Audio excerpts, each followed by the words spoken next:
Admiral Trell of the Galactic Union paced the command deck, his forearms clasped behind his back, all six eyes fixed on the main view screen.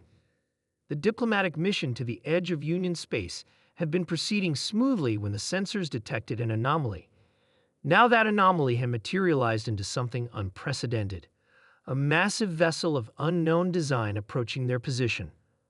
"Status report," Trell demanded. "Unknown vessel approaching at sublight speed, Admiral," replied Lieutenant Kaz, her scales shifting nervously from blue to green. "Configuration doesn't match any known species in our database." Trell's mandibles clicked in irritation. The Union had cataloged every spacefaring race in this sector. An unknown ship could only mean one thing: first contact. And judging by the vessel's imposing silhouette, this was not a race that had just discovered how to break atmosphere. "Open communications," he ordered. The bridge fell silent as they waited. Minutes stretched like hours before the view screen flickered to life, revealing a bipedal creature with only 2 eyes and 2 arms.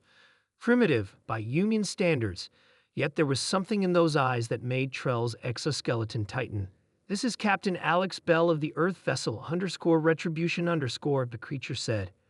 "We come in peace, but we are prepared for all contingencies." Trell introduced himself and the Union, trying to mask his curiosity and concern. The vessel, no, Warship, behind the human was unlike anything he had seen in his 3 centuries of service, where Union ships were elegant and efficiency-focused.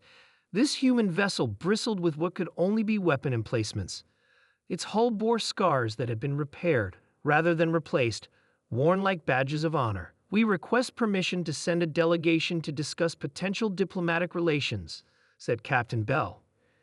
Trell agreed but dispatched a coded message to Union Command immediately after the transmission ended. The delegation arrived in a shuttle that was equally as militaristic as their main vessel.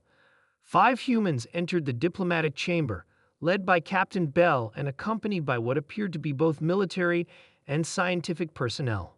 "We apologize for the alarm our arrival may have caused," Bell began. "Humanity has learned through bitter experience that first impressions matter." "Bitter experience?" asked Union Representative Dorr, her tentacles undulating with curiosity.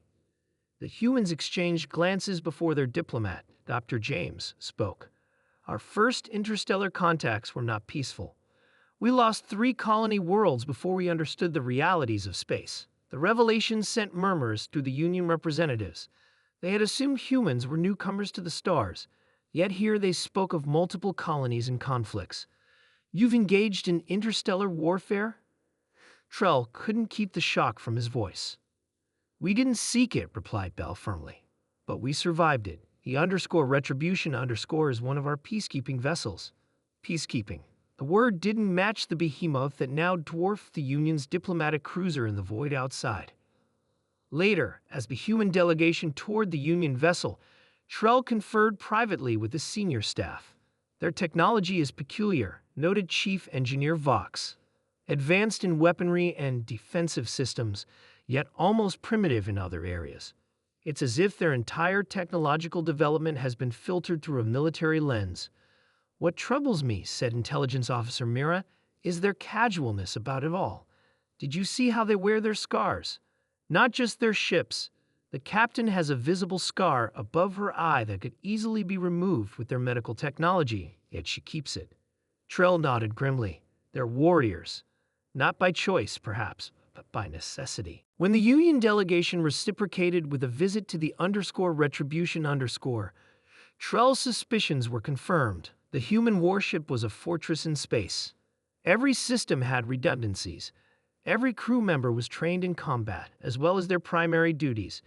And at the heart of the ship lay a memorial wall. Photos and names of fallen comrades from conflicts the humans referenced, but didn't elaborate on.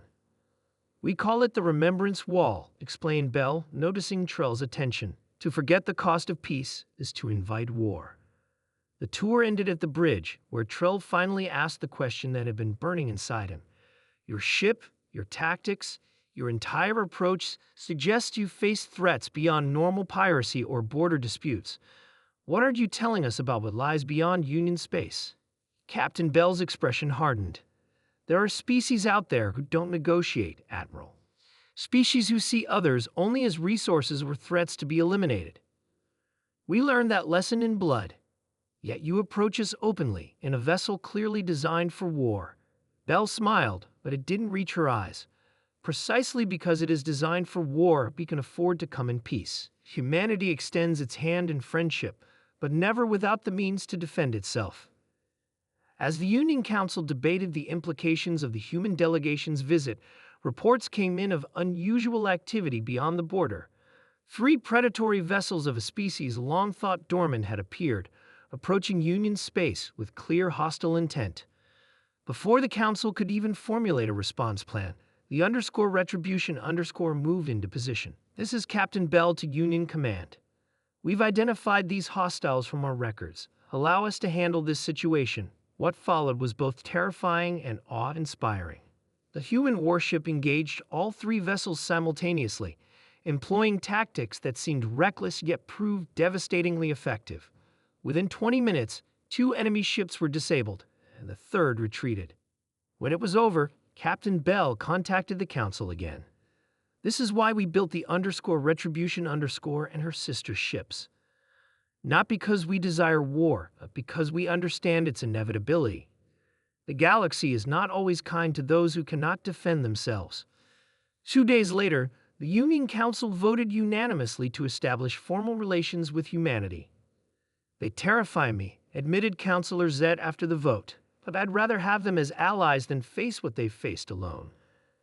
Trull watched as the _retribution_ prepared to depart, its massive form now a symbol not of fear, but of an uncertain hope. The first meeting with humanity's warship brought panic, he said quietly, but perhaps their scars can prevent us from earning our own.